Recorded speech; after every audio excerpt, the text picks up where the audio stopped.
I have always loved being a paramedic firefighter. There's something about the unpredictability of the job that keeps me alive.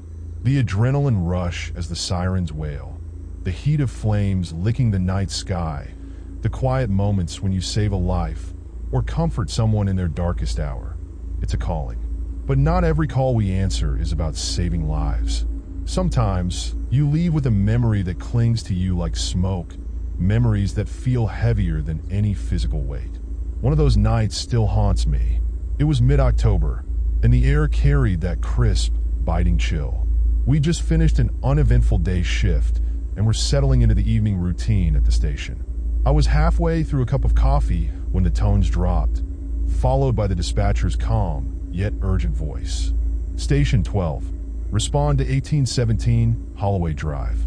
Possible structure fire, unknown occupants. Neighbors reporting screams. Timeout. 8:47 p.m. Holloway Drive. Even the name felt heavy in my gut. That street was infamous in our town.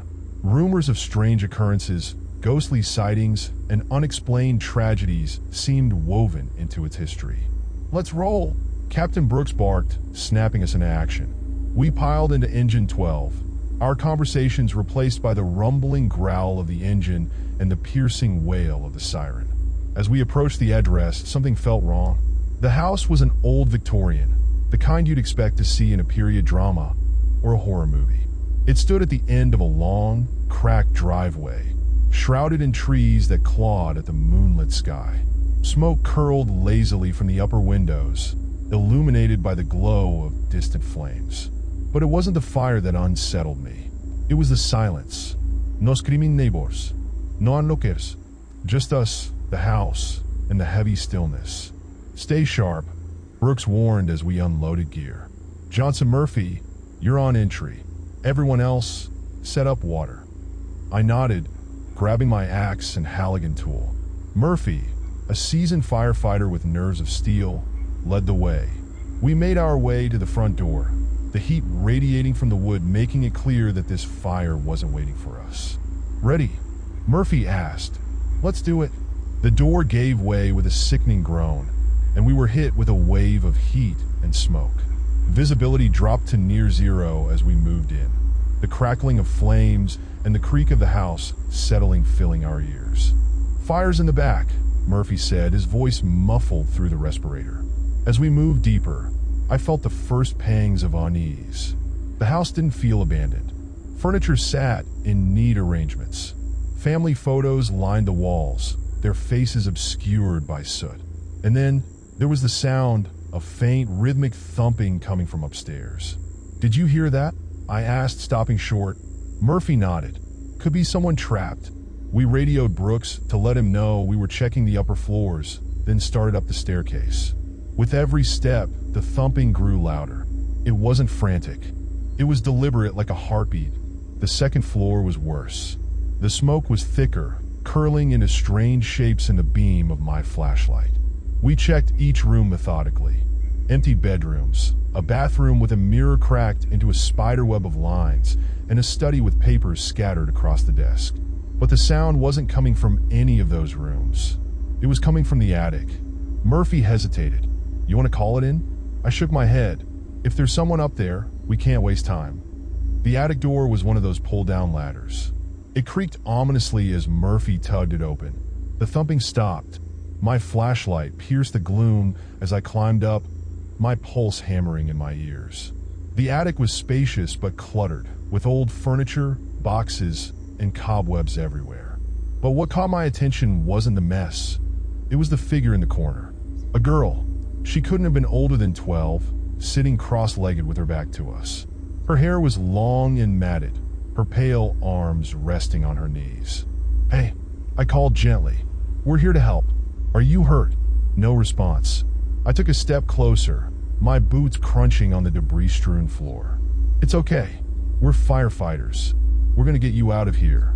The girl turned her head slightly, just enough for me to see her profile. Her skin was gray, her eyes sunken, and her lips twisted into a smile that didn't belong on a living person. "Leave," she whispered, her voice barely audible over the roar of the fire below. Then she stood up, Murphy screamed behind me, his flashlight beam shaking as the girl's form seemed to blur and shift. The temperature dropped abruptly, frost forming on the wooden beams around us. I grabbed Murphy's arm, pulling him toward the ladder. "Go! Now!" We scrambled down, nearly tripping over each other as we hit the second floor. The fire was spreading faster now, flames licking at the walls and ceiling. "Mayday, mayday!" I yelled into my radio. "Get everyone out!" The fires compromised the structure. The descent was a blur of smoke, heat, and terror. We barely made it out before the roof collapsed, sending a shower of sparks into the night sky. Brooks rushed over. "What happened?" I opened my mouth to answer, but stopped. What could I say? That we'd seen something impossible? That there was no saving the girl in the attic because she wasn't human? "Nothing," I muttered. No one was inside. That night, I couldn't sleep. The girl's face haunted me every time I closed my eyes. Her twisted smile seared into my memory. I did some digging the next day, trying to understand what we'd experienced. Turns out, 1817 Holloway Drive wasn't just a house. It was a crime scene. Decades ago, a man had murdered his family there before setting the place on fire. The girl in the attic? She was never found. They say fire cleanses, but not everything burns away. For days after the fire, I couldn't shake the feeling that something from that house had followed me. It started small, misplaced items, strange drafts in my apartment that made no sense. But then it escalated. One night, I woke up drenched in sweat, heart pounding. I'd heard a noise, faint but unmistakable, the rhythmic thumping I'd heard in the attic. It was coming from the corner of my bedroom. My breath caught in my throat as I reached for the flashlight on my nightstand. The beam sliced through the darkness, landing on nothing. The corner was empty, just a pile of clothes on a chair. I exhaled slowly, laughing nervously at myself. "Get it together," I muttered. But then, the thumping started again. This time, it wasn't distant. It was behind me. I spun around, and for a split second, I saw her, the girl from the attic, standing at the foot of my bed. Her face was ashen, her hair tangled, and her eyes were hollow. "Leave," she whispered, just like before. And then she was gone. I didn't sleep that night. I didn't sleep much at all after that. Back at the station, I started asking questions, subtly at first. I didn't want my crew thinking I'd lost it, but I needed to know if anyone else had experienced something similar. Murphy, usually the first to crack a joke, avoided me whenever I brought up Holloway Drive. One afternoon, while we were cleaning the gear, I cornered him. "Murph, you've been weird ever since that fire," I said. "Talk to me." He sighed heavily, running a hand through his short-cropped hair. "I don't know what we saw that night," he admitted, "but I know it wasn't right. I've been having nightmares, bad ones." "Let me guess," I said, my throat dry. "The girl?" His eyes widened. "You've seen her too?" That was when I knew. Whatever this was, it wasn't just me. A week later, we were called back to Holloway Drive. This time it was the lot itself. The city had started demolition, but the workers had reported strange incidents. Tools disappearing, machinery malfunctioning, even sightings of a shadowy figure in the rubble. As we pulled up, I felt that same oppressive weight settle over me. The house was gone, reduced to a smoldering pile of debris, but the air still felt charged with something unnatural. Our job was to ensure the site was safe. No lingering hot spots, no structural hazards. But as we moved through the wreckage, I felt a familiar chill crawl down my spine. "Do you hear that?" Murphy asked, his voice barely audible over the crunch of rubble beneath our boots. I nodded. The thumping was back, faint but steady, coming from what used to be the foundation. We followed the sound to a partially buried door, a cellar, maybe, or a storm shelter. It was locked with a heavy chain, rusted but intact. "Should we open it?" Murphy asked. Every instinct screamed at me to say no, but I was a firefighter. I was trained to face danger, not run from it. "Yeah," I said, gripping my Halligan. "Let's do it." The chain snapped easily, the door creaking open to reveal a set of narrow, stone steps descending into darkness. The air that wafted up was cold and damp, carrying the faint stench of decay. Flashlights in hand, we descended, the thumping growing louder with every step. The cellar was larger than I'd expected, lined with shelves holding jars of who knows what and old, rotting furniture. But in the center of the room was something that froze me in my tracks. A makeshift altar, surrounded by melted candles and charred remains. At its center was a doll, its face cracked and stained, with long, matted hair that looked disturbingly familiar. The thumping stopped. Suddenly, the door above us slammed shut, plunging us into darkness. Our flashlights flickered wildly, the beams slicing through the gloom like knives. And then we heard it, a low, guttural whisper echoing off the stone walls. "Leave!" The doll moved.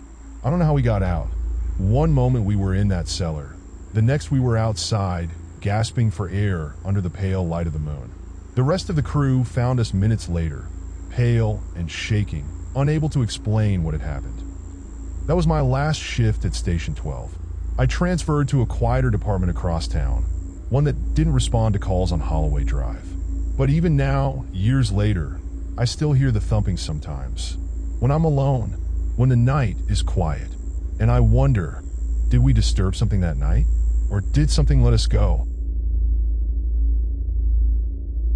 It was a cold December evening when I received the call, a 911 dispatcher's monotone voice cutting through the static on my radio. Engine 34, ladder 12, medic 7. Respond to 1445 North Willow Lane for a structure fire with entrapment. Timeout, 1932. I was a seasoned paramedic firefighter with over a decade of experience, but there was something about this call that sent a chill down my spine. Willow Lane was an old neighborhood, the kind where houses sat on oversized lots and seemed to loom over you, their wooden facades dark and lifeless even in daylight. As our fire truck roared to life, its siren wailing into the frozen night, I glanced at my partner, Brian. He was new to the department, his eyes wide with a mix of excitement and nervous energy. "First big fire, huh?" I asked, forcing a reassuring grin. "Yeah," he said, gripping the straps of his gear. "Anything I should know?" "Yeah," I replied, my tone growing serious. "Trust your instincts. Always." When we arrived, the house was fully engulfed, flames licking hungrily at the night sky. Smoke poured out of broken windows like a living thing, and the smell of burning wood and plastic filled the air. Neighbors stood huddled across the street, their faces illuminated by the flickering inferno. "What's the situation?" I called out to Captain Harris as we approached. "Two kids trapped on the second floor," he said grimly, pointing toward a side window. "Parents got out, but they're hysterical. Say the staircase collapsed." My stomach tightened. This was the nightmare scenario. "Brian, grab the gear. We're going in." We pulled on our masks and rushed toward the building. The heat was staggering, even from outside, but as we breached the front door, the temperature spiked to an almost unbearable level. The roar of the fire was deafening, a constant cacophony of crackling wood and collapsing debris. "Stay close," I shouted to Brian as we navigated through the living room, our flashlights cutting through the dense smoke. The floor groaned under our boots, each step a gamble. Suddenly, I heard it, a faint, high-pitched cry. "Over here!" I motioned to Brian, and we moved toward the staircase, or what was left of it. The steps had been reduced to jagged, smoldering remnants, and the only way up was a rickety old ladder leaning against the wall. "You climb," I told Brian. "I'll stabilize." As Brian ascended, the cries grew louder. "I see them," he yelled, his voice muffled by the mask. "Two kids huddled in the corner. Get them down quick," I urged. But as Brian began his descent with the first child, something strange happened. The temperature around me plummeted. It was as if the fire had been sucked out of the room, replaced by an icy chill that gnawed at my skin even through the protective layers. My breath fogged up the inside of my mask, and then I saw it, a shadow. It moved against the firelight, tall and gaunt, with limbs that seemed too long for its body. At first, I thought it was the smoke playing tricks on me, but then it turned. Its face, or lack thereof, was a void, darker than anything I'd ever seen, and it was staring directly at me.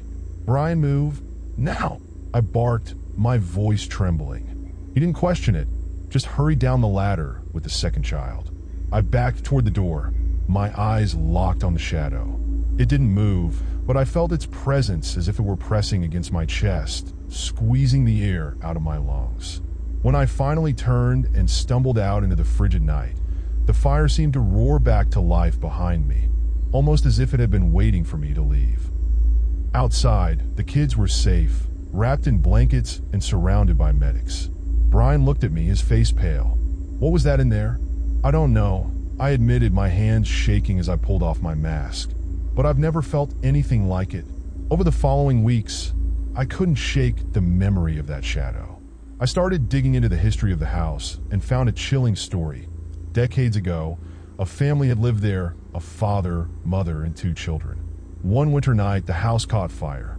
The parents escaped, but the children were trapped upstairs.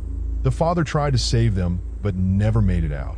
His body was found near the staircase, his arms outstretched toward where the kids had been. Some say he never left. The story of the house lingered in my mind long after the fire. I told myself it was just an eerie coincidence, a trick of light and exhaustion, but deep down, I wasn't convinced. Then came the nightmares. They started about a week after the incident. Every time I closed my eyes, I was back in the house. The flames danced around me, but instead of heat, I felt that suffocating cold. The shadow was always there, standing just beyond the reach of my flashlight, watching, waiting. I began waking up drenched in sweat, the echo of faint, childlike cries ringing in my ears. Brian called me a few days later to check in. "Hey," he said, his voice uneasy. "You sleeping okay?" "Not really," I admitted. "Why?" "I've been having these dreams," he said. "The house, the fire, and that thing. I don't even know how to explain it. It's just there." My stomach turned. "You too." We decided to talk to Captain Harris. He was a no-nonsense kind of guy, the sort who didn't tolerate ghost stories or supernatural nonsense, but he listened as we recounted what we'd seen and felt. When we finished, he leaned back in his chair, his brow furrowed. "You know," he said after a long pause, "there's been talk about that house for years. Strange things happening there. People hearing footsteps when it was supposed to be empty. Lights turning on and off. One of the previous owners claimed they saw someone standing at the top of the stairs. A man, just staring at them. They moved out less than a year later. Why didn't anyone warn us?" Brian asked, his voice tinged with anger. "Because firefighters don't believe in ghosts," Harris said with a grim smile. "At least, not officially. For a while I thought that would be the end of it. But then the calls started coming. At first, they seemed unrelated. Small fires in abandoned buildings, a carbon monoxide alarm going off in an empty house. But each time we responded, there was something off. The air would feel heavier, colder, and there was always the faintest scent of smoke, even when there was no fire. One night, we were called to an old industrial warehouse on the edge of town. A security guard had reported seeing flames in one of the windows, but when we arrived, the building was dark and silent. We did a sweep, checking for hot spots or smoldering embers, but found nothing. As we were packing up to leave, Brian froze. "Do you hear that?" he whispered. I listened, straining to hear over the hum of the fire truck and the distant sound of traffic. Then I caught it, a faint, rhythmic tapping like footsteps on metal. It was coming from the upper level. "We cleared the building," I said, trying to convince myself as much as him. "Yeah," Brian replied. "But did it?" We climbed the narrow staircase to the second floor, our flashlights slicing through the darkness. The air grew colder with every step, and the tapping grew louder, more deliberate. When we reached the landing, the sound stopped. We stood there in silence, our breath visible in the frigid air. Then, without warning, the fire alarm went off, the piercing wail echoing through the empty space. My radio crackled to life. "What's going on up there?" Harris demanded. "False alarm," I managed to say, though my voice shook.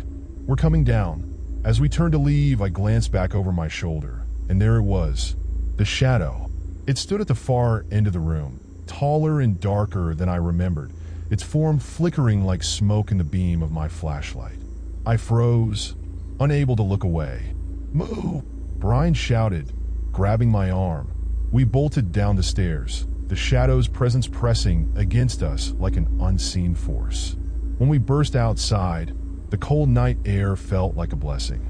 The alarms inside the building abruptly stopped, plunging everything into an eerie silence. That night, I made a decision. I needed answers.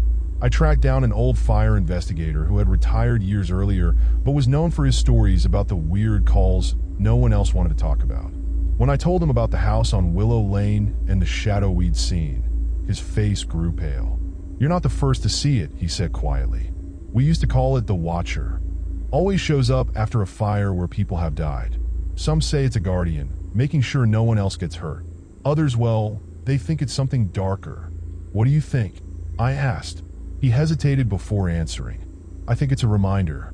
Fire takes, but it also leaves behind scars. Not just on buildings, but on people. Sometimes those scars don't heal."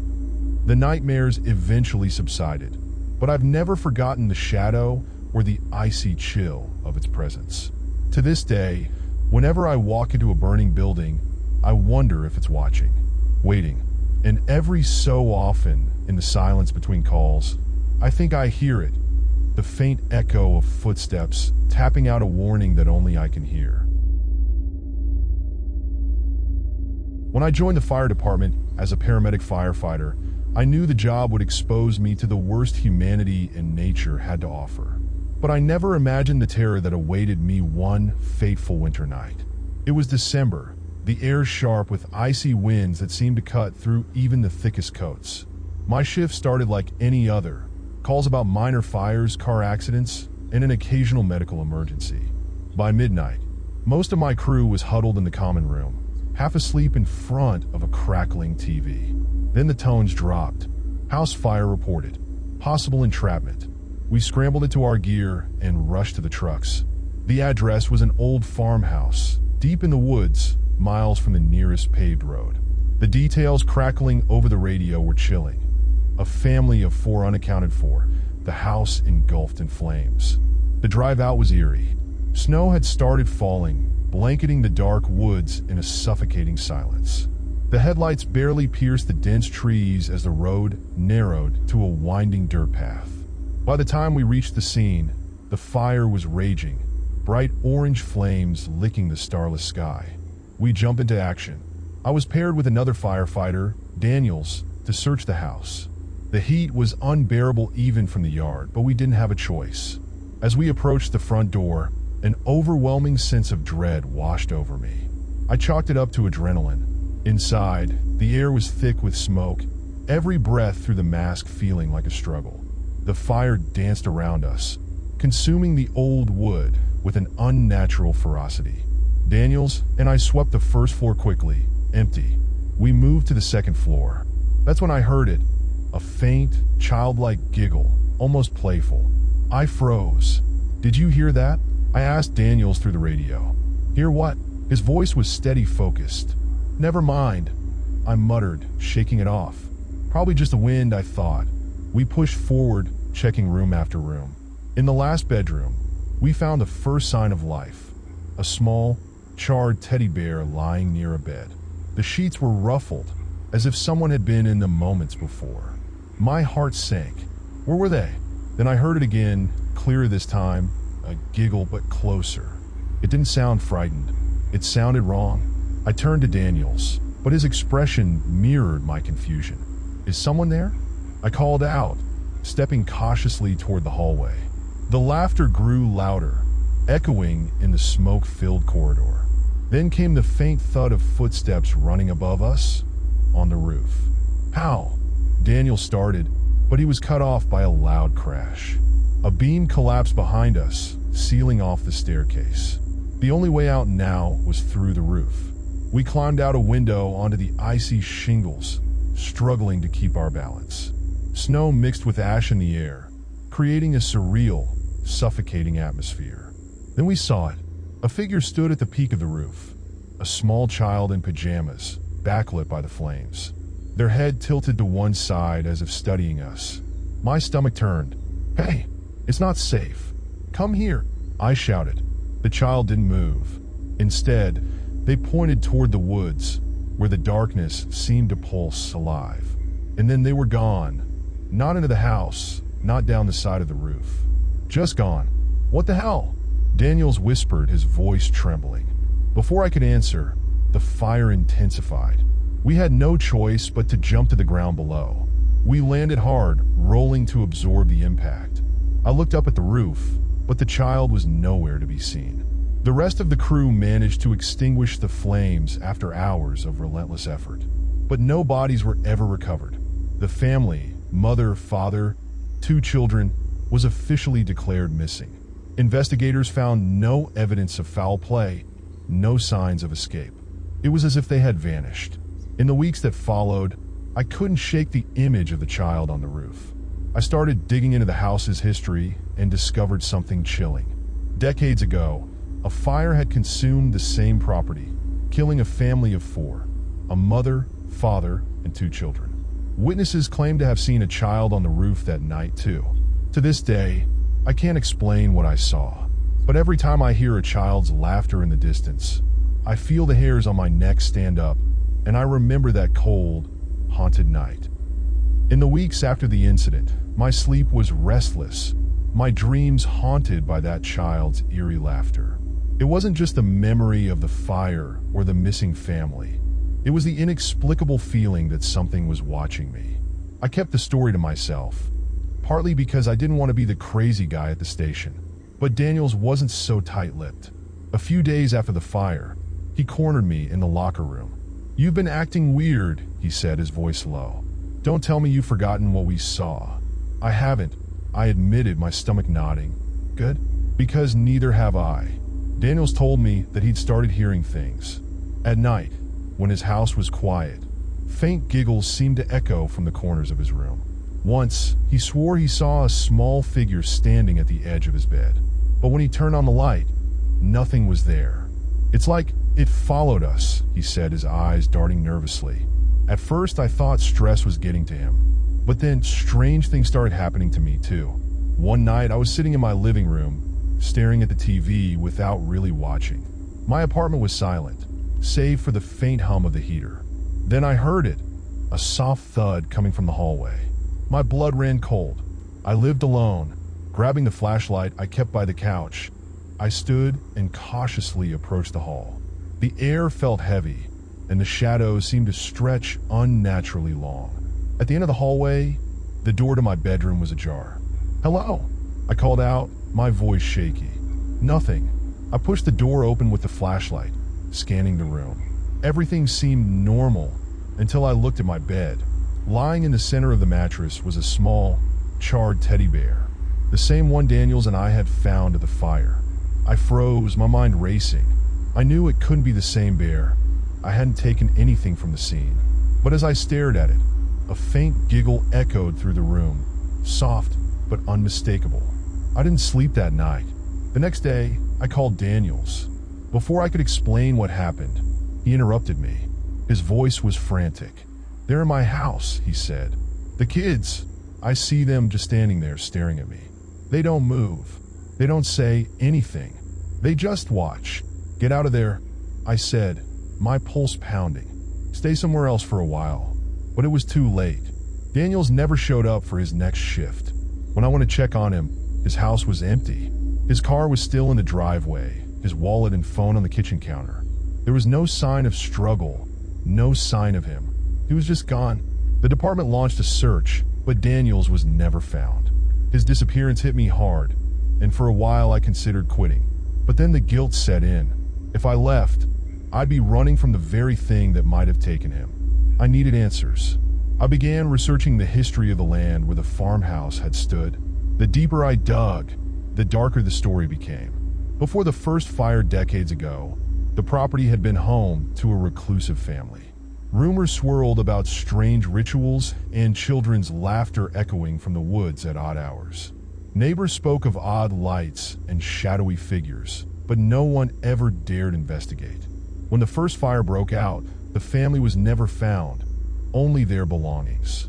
I started spending my nights driving out to the woods near the ruins of the house, hoping to catch something, anything. Most nights were uneventful, just the whisper of wind through the trees. But one night, as I sat in my truck, the forest went deathly silent. No rustling leaves, no chirping insects. Just silence. Then came the laughter. Soft at first, like it was coming from far away. But it grew louder, closer, until it surrounded me. The windows of the truck fogged up, and in the condensation, small handprints began to appear. One by one, all over the glass. I threw the truck into gear and sped out of there, my heart racing. But as I glanced in the rearview mirror, I saw them. Two small figures standing at the edge of the tree line, their heads tilted, watching me. The firehouse was never the same after Daniels disappeared. Calls to that area became rare, almost as if people avoided it altogether. But sometimes, late at night, when I'm on shift, I still hear it. That faint, playful giggle echoing through the silence. And I know, deep down, that whatever we encountered that night didn't just take Daniels. It's still out there, waiting, watching. Let me take you back to a time I rarely talk about, a chapter from my early days as a paramedic firefighter. People often see firefighters as heroes, and well, we are in a sense, but behind the sirens and flashing lights, there are stories we don't tell anyone. Not because we don't want to, but because no one would believe them. This story begins on a cold October evening in 2009. I was stationed in a small town nestled in the Appalachian Mountains. The town, Pine Hollow, was the kind of place where everyone knew everyone and secrets hid in the dense woods that surrounded us. That night, the air was crisp and a thick fog rolled in, the kind that swallowed the light from street lamps and made everything seem otherworldly. We were short-staffed at the firehouse, as usual. I was on duty with just two others. Mike, a seasoned firefighter with a knack for staying calm under pressure, and Jess, a rookie paramedic who was still finding her footing. It was around 11 p.m. when the call came through, a single-car accident on an old, rarely used road about 10 miles out of town. The dispatcher sounded uneasy as she relayed the details. Caller reports seeing a vehicle overturned in the ditch, driver still inside. No further information. Be advised, radio reception in that area is poor. Mike glanced at me as we climbed into the engine. That stretch of road hasn't seen a soul in years. What the hell is someone doing out there? Probably just some kids messing around. I replied, though I didn't believe it. There was a weight in my chest I couldn't shake, as if something unseen was pressing down on me. Jess, sitting in the back, was unusually quiet. I read about that road, she finally said. Locals call it Devil's Hollow. There's a story about a family who disappeared out there decades ago. People say the woods are haunted. Mike chuckled, trying to lighten the mood. Haunted or not, we got a job to do. The drive out to Devil's Hollow felt like it took an eternity. The deeper we went into the woods, the thicker the fog became. Our headlights barely penetrated the darkness, and the road narrowed to little more than a gravel path. When we finally arrived at the scene, the first thing I noticed was how quiet it was. No crickets, no rustling leaves, just an oppressive silence. The overturned car, an old sedan, lay in the ditch, its roof crumpled like a tin can. The hazard lights were blinking faintly, casting eerie red flashes across the trees. We parked the engine and approached cautiously. "Hello?" I called out. "Fire department, can you hear me?" No response. Mike and I moved closer while Jess grabbed the medical kit. The air smelled wrong, like burning rubber mixed with something metallic. I leaned down to peer into the shattered driver's side window. The seat was empty. "Driver's gone," I said, my voice low. Jess shone her flashlight inside. "Wait, there's blood. A lot of it." The windshield was cracked, and the dashboard smeared with what looked like bloody handprints, as if someone had clawed their way out. "We need to search the area," Mike said, his usual calm demeanor now tinged with unease. We split up, each taking a section of the woods around the crash site. I stayed close to the road, scanning the trees with my flashlight. The fog made it hard to see more than a few feet ahead. Then I heard it, a faint sound, almost like whispering. "Hello?" I called out again. The whispering stopped. My flashlight flickered. For a moment, I thought I saw movement, something darting between the trees. It was too fast to be human. "Mike, "Jess!" I shouted, but the silence swallowed my voice. I felt a chill run down my spine. My instincts told me to go back to the engine, but something compelled me to keep moving. About 20 yards ahead, I spotted a faint glow. As I approached, I realized it was a candle burning atop a small, makeshift altar. Around it were strange carvings etched into the trees, symbols I didn't recognize. I was about to turn back when I heard it again, whispering, louder this time, coming from all directions. The fog seemed to thicken, and the forest felt like it was closing in on me. "Stop messing around," I shouted, trying to sound braver than I felt. The whispering turned into a low, guttural growl. My flashlight flickered again, then went out entirely. Panic surged through me as I fumbled with it. But when the light came back on, I wasn't alone. Standing just a few feet away was a figure, tall and impossibly thin, its face obscured by shadows. Its eyes, if you could call them that, glowed faintly like embers in the dark. I froze. My training told me to run, but my legs wouldn't move. The figure tilted its head, almost curiously, and then it spoke, not with words, but with a sound that seemed to crawl into my mind. "You shouldn't be here." The words, or whatever they were, reverberated through my skull, not with sound, but with an oppressive weight. My chest tightened, and every instinct screamed at me to run. But I couldn't move. My legs felt rooted to the ground, as if the very forest had seized me. The figure took a step closer, its movements jerky, unnatural, like a marionette controlled by an unskilled hand. I tried to speak, to call for help, but my throat betrayed me. All I could do was stare into those faintly glowing eyes, which seemed to pierce through every layer of my being. And then, as suddenly as it had appeared, the figure vanished. The forest fell silent again, but this time, the silence was heavier, like the woods were holding their breath.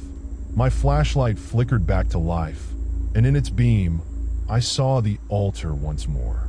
The candle had burned out, leaving only a faint wisp of smoke curling into the night air. That was when I heard Jess scream. The sound jolted me into action, breaking whatever spell had held me frozen.